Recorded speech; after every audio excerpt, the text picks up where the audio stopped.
there are a couple of things at play. One, speed interactions. Is it going to be the solar-powered Venusaur with that chlorophyll ability to give Arsal a bit more of the natural speed with these Pokemon? Or are we going to see Trick Room set by Wolfe's end so you can play at the slower end of the speed spectrum with something like that Steelix? Arsal also has the option for Trick Room on that Sinistcha. If Wolfe goes for that Dragon Dance Tyranitar mode we've seen him use so many times, Sinistcha could be a way to flip that speed on its head, use the speed that Wolfe builds up with that Tyranitar against him, and have a chance to fight back. And then that brings up another interesting question. If it isn't about the speed, it also has to be about the weather. Yeah. So that's another side of the equation that needs to get solved. On the one hand, you do have this Sun team from Arsal, but for Wolfe, Charizard's #1 enemy are these Tyranitars that can set the sand, take away that weather. They Mega Evolve and they get a second opportunity to reset the weather. Tyranitar does have a bit of an edge in this weather matchup here. Not only does it have the Sandstream ability before it Mega Evolves, but on top of that, it's just one of the best answers to Charizard in general. Those Rock Slides can be devastating, if not scoring big one-hit KOs, coming very, very close after perhaps an Intimidate. But on top of that, the Steelix is there to threaten the Floette if Arsal opts away from that Sun mode. Let's say Tyranitar scares off the Charizard and you bring Floette instead. What do you have to break through this Steelix? It's a tough call because Steelix does have those very high physical defenses. You maybe look at that Garchomp as something that you would otherwise like to have into maybe some of these other supportive pieces, like the Sneasler. Talonflame, of course, doesn't want to be at the other end of a Rock Slide. And the Earthquake is going to be mighty good into the Tyranitar, but that's something that Steelix really can wall with that physical defense side. But can you push past that with a lot of special attackers on Arsal's team? That's something that Wolfe can also try to throw a spanner in the works for. They have that light screen on the Rotom. So what is going to prevail here? The Sun from Arsal Puri, or is it going to be the Sand from Wolfe Glick? One way to find out. Jumping into game #1, Wolfe is going to be leading with the Steelix and Tyranitar. We're going to see the Garchomp and Venusaur for Arsal. Right off the bat, both of Wolfe's possible Mega Evolution Pokemon showing their faces. Tyranitar setting up that Sand immediately means that this Venusaur is going to lose its Focus Sash unless it swaps out on this turn. The Steelix and the Tyranitar can both Mega Evolve, but you can only select one per battle. The fact that Steelix has come indicates that Wolfe is probably going for that Mega Steelix mode in this first game. Steelix would be a great call here. Something that would be not taking too much damage from something on the Venusaur side. Has a general good matchup into something like the Sludge Bomb. And the second attack that this Venusaur has is Earth Power. So we'll see this Tyranitar make a switch out for now as the Talonflame comes in to take its place. Something else that doesn't necessarily want to end up taking any chip damage here from the Sand at the end of this turn, unless it breaks its Gale Wings. But that's not going to matter when the Garchomp's going to do that for it. Sleep Powder from the Venusaur comes out into the Steelix, but that Protect keeping it safe for now. And a huge turn from Arsal right off the bat. That's a lot of damage into Talonflame, and this Choice Scarf Garchomp will be able to outspeed and KO it because this Talonflame's Gale Wings is no longer active. Venusaur does lose its Focus Sash to that Sand, but you are threatening a Sleep Powder into this Steelix, and if Steelix wants to swap out into something that can absorb that Sleep Powder like the Sinistcha, I don't think that Hospitality would even be enough to save the Talonflame. Talonflame gets out of dodge. Sinistcha comes in to take its place, and there's not really anything to help to be hospitable to. Steelix is at full HP, but it's here to Mega Evolve.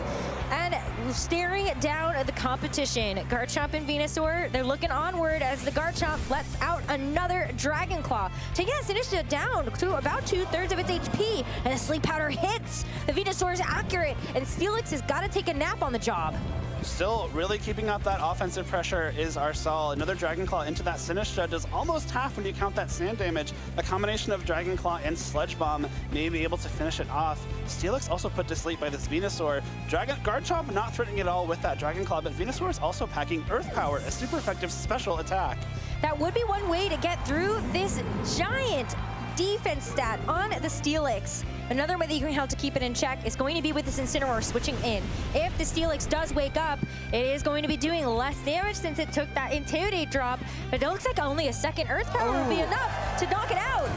Steelix wakes up though, and it's going to come in with a Heavy Slam under the Venusaur, just barely missing out on the KO. Can the Sand damage pick up and finish up the job. Sinistcha just sets up the Trick Room. Twisted Dimensions mean that Steelix will be attacking first. The Sinistcha, the Incineroar takes sand damage. Venusaur barely hangs on, but only one more turn will finish it off.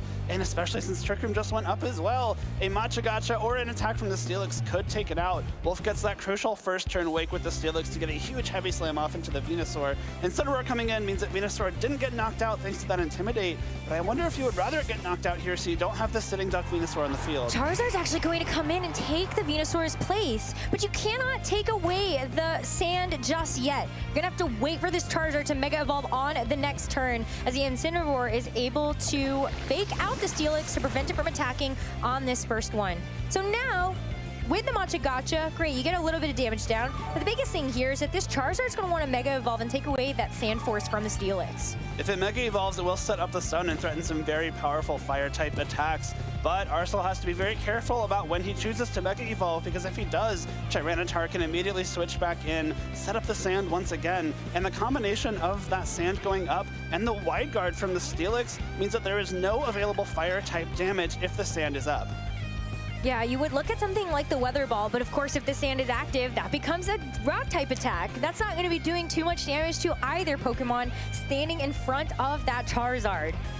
That's tough too. The Charizard now not really threatened heavily by any type of attacks. The Sinistcha with Matcha Gotcha, we saw it do barely anything. And the Steelix's Heavy Slam, still a decent threat, but at -1. And with that resistance on the Fire type, Charizard can possibly stick around this turn without going for that Mega Evolution and try to fire off a Heat Wave. You see the Tyranitar switch in for the Sinistcha, and there's only one turn of Sand left. Is that going to get overwritten as we do end up seeing the Charizard stay on the field as another switch comes through? Charizard's actually not even going to Mega Evolve here. Great patience from Arsal to just let a Heat Wave through. Tyranitar takes that much better than the Sinistcha that would have been on the other side, as the Sand is now expired. Really smart option to not Mega Evolve the Charizard there. I think by not going for that Mega Evolution, you're keeping one of your resources in your pocket. You can now threaten the Sun to go up here, and Arsal or Wolf would have to swap out the Tyranitar, bring it back in, but in doing so, you probably lose your Talonflame or your Sinistcha to an attack from this Charizard. Are you willing to make that trade immediately? Sand ending as well means that there's no more chip damage, there's no more special defense boost on this Tyranitar, and of course there is no more Weather Ball changing into a Rock type. I think if Charizard's going to attack on this turn, it probably turns into the Sun. I think so. That would be a really tough one for this Steelix to take, knowing that it already took over half from that Earth Power from the Venusaur earlier. Still 2 turns of Trick Room remaining, though, for Wolf to take advantage of as the Incineroar swaps in for the Charizard. Wants to get a nice Intimidate drop onto both of these Pokemon, and Steelix lets out the Heavy Slam. Not going to be too much for this Garchomp to handle, though, as the Tyranitar is hoping to follow that up with a Rock Slide, connecting into both Pokemon. The Garchomp has yet to move. The Incineroar takes a lot as it switches in. Without the Sand, that Heavy Slam doesn't get the boost from Sand Force. Incineroar, after eating its Citrus Berry, will be relatively healthy, but Garchomp flinches from the Rock Slide, probably trying to get off a huge stomping tantrum on this turn to potentially knock out that Steelix, take the Pokemon advantage, but Rock Slide prevents that from happening, and now Wolf is facing down this Garchomp and Incineroar with all of his Pokemon remaining. One more turn of Trick Room left, and then we will see if it can get set up again. Incineroar hitting the field means that there's a fresh Fake Out available for either the Steelix or the Tyranitar, and maybe another chance for this Garchomp to finish the job. Stomping Tantrum would be great into either Steelix or Tyranitar, but quite bad into either the Talonflame or the Sinistcha. So Arsal had a window on that last turn to get off a crucial attack here, but it might be closing. Steelix gets faked out, though, knows that this is going to be a tough Pokemon to get through, especially with that physical defense, as Tyranitar goes for the knockoff.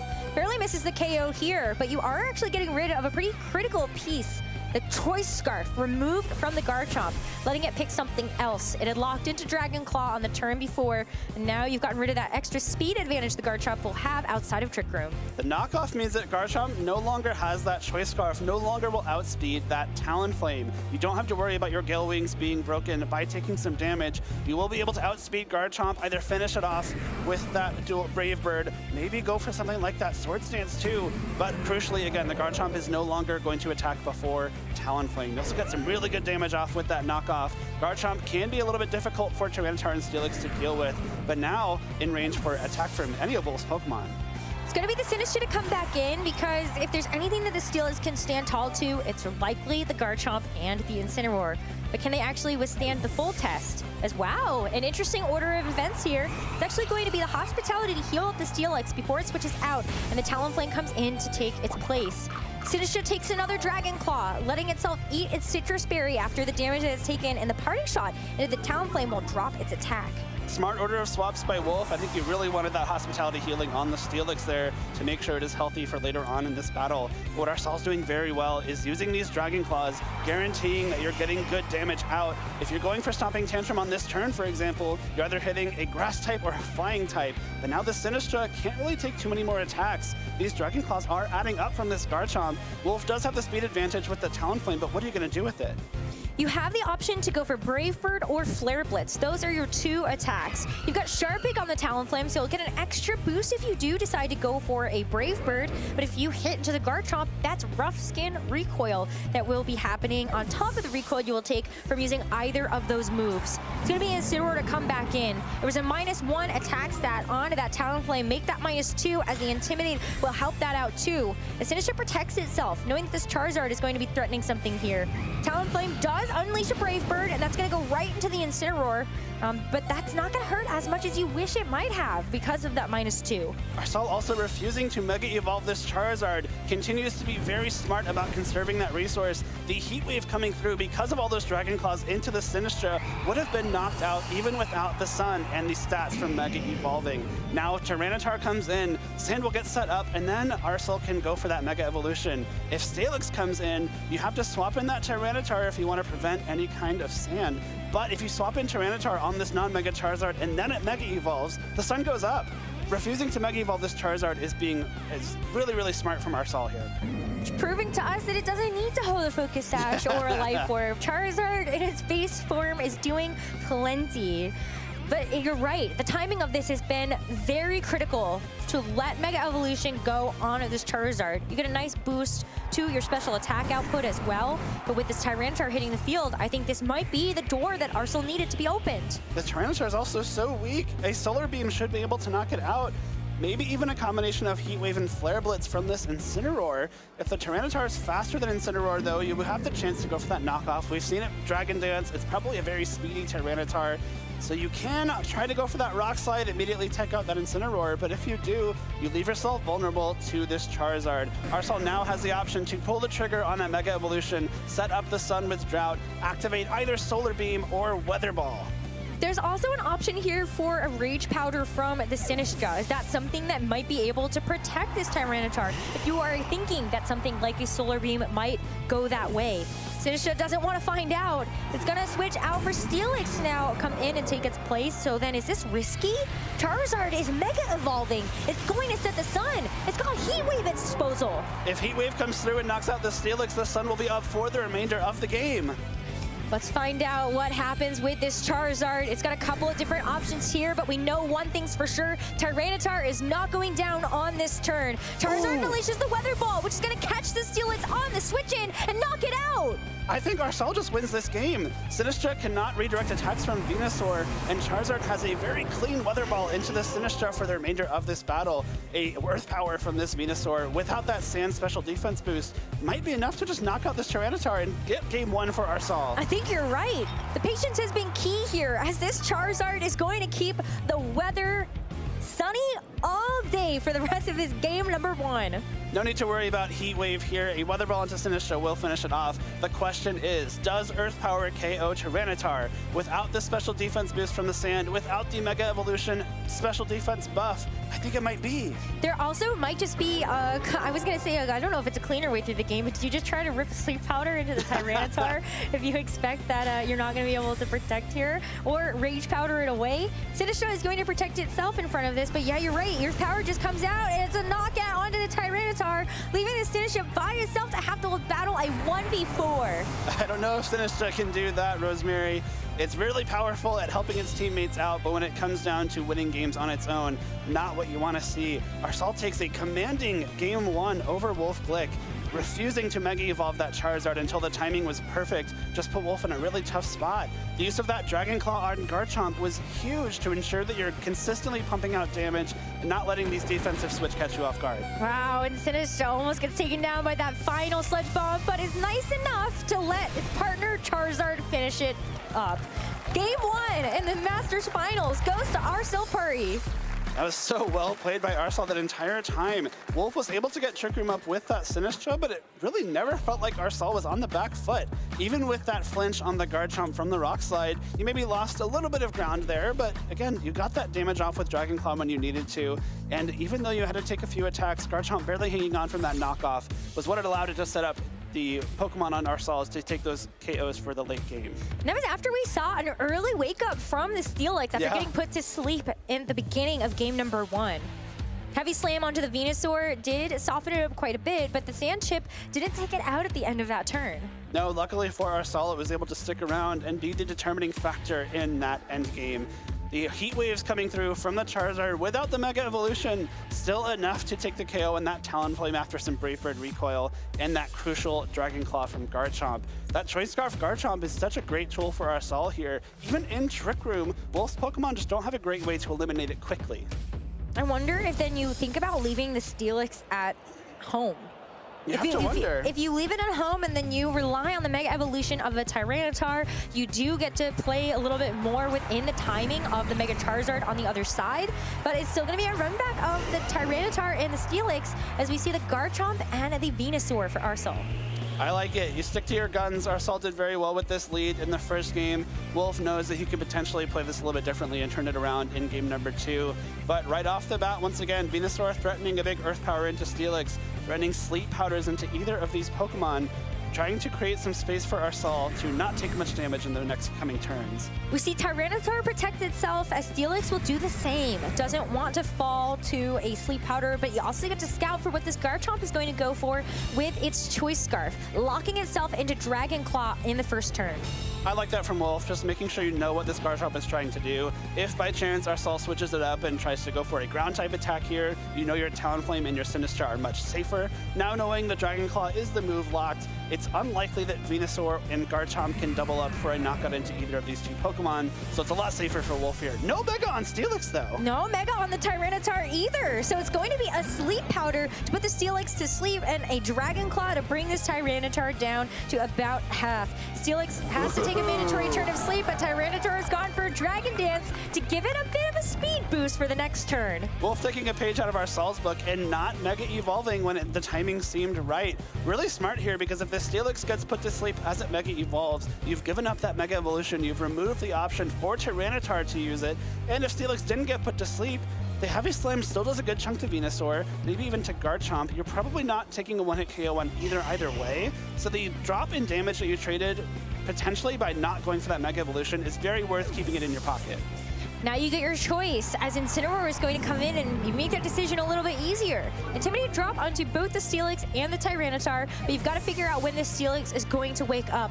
It won't be this turn, as we do see that Steelix get back into its Pokeball to let some room for the Sinistcha to give a Hospitality Matcha boost to this Tyranitar. As Rock Slide comes out, it is faster than the Venusaur, might be able to get a flinch here, but more importantly, ends up getting some major damage down onto this Incineroar to bring it down into Citrus Berry range, and Venusaur does flinch. Tyranitar understood the assignment. That's a huge bit of damage into Incineroar there. Thanks to that Dragon Dance, that was still a full-powered Rock Slide after the Intimidate. Now with a few more turns of Sand damage, a Rock Slide could take it out. And of course, Venusaur does not want to take one more Rock Slide. That flinch is huge for Wolfe here. You've prevented your Tyranitar from potentially going to sleep or taking something like an Earth Power, which could put it in range for that Garchomp to come in later and knock it out. Sinistcha also is here to protect that Tyranitar a little bit. Can't redirect the Venusaur, but did give it a crucial Hospitality boost. Gotta protect yourself this turn though, because with that Incineroar switching in, you don't want to get faked out, and you also don't want to get Earth Powered on the same turn. Sinistcha going to protect itself too. Let's just scout out that this Venusaur really is going after it. Has its number there with the Sludge Bomb, as the Flare Blitz would have been a double up into that slot. If you want to just think about switching out the Sinistcha on this turn. Yeah, this Sinistra isn't really doing a whole lot on the field right now. If it does stay on the field and potentially take a Sledge Bomb and Flare Blitz, you might lose it and lose access to Hospitality. If you swap it out and bring it back in, you get another bit of health recovery on this Tyranitar. One turn of Sandstorm left. So will we see this Tyranitar actually give up this Dragon Dance boost? We won't. Incineroar is going to miss that Rock Slide as the Garchomp comes in to take that Venusaur's place. And that is a Pokemon you did not want to miss with that super effective Rock type attack. Leaves this Incineroar to go for the parting shot and drop this Tyranitar's attack stat. Rock Slide gives and takes away. Missing that Incineroar means I don't know if it would have knocked it out if it did connect, but you do lose a lot of damage on that Incineroar, and you potentially lose your shot at that flinch on the Incineroar as well. Machagacha coming through into Garchomp has a chance to burn it, which could make it even more difficult for Arsal here, but it looks like it did not. A little bit of recovery there, and of course no damage on Charizard. This is where the Choice Scarf on the Garchomp is crucial. With that Choice Scarf, we'll still be able to outspeed Wolf's Tyranitar at +1, but because it is Choice Scarf and doesn't have something like a boosting item, no Soft Sand to power up those ground type attacks, will an Earthquake be able to knock out Tyranitar before it can Rock Slide the Charizard? That's a tough question to answer because you still have a a speed boost on this Tyranitar. It's only at -1 as well, thanks to the Dragon Dance and the extra work put in by the Incineroar to drop it below neutral. But now you got to think about the timing of the Mega Evolution. Yeah. Which weather would win? If both Pokemon Mega Evolve on this turn, it would actually be the Sun that remains up.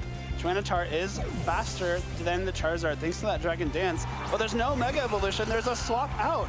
We're dropping that speed boost to give yourself a chance to attack with this Talonflame. And Charizard's going to protect itself, so we will see this Garchomp actually go for Earthquake, something the Sinistra is going to handle very well, and the Talonflame will be immune to thanks to that flying typing.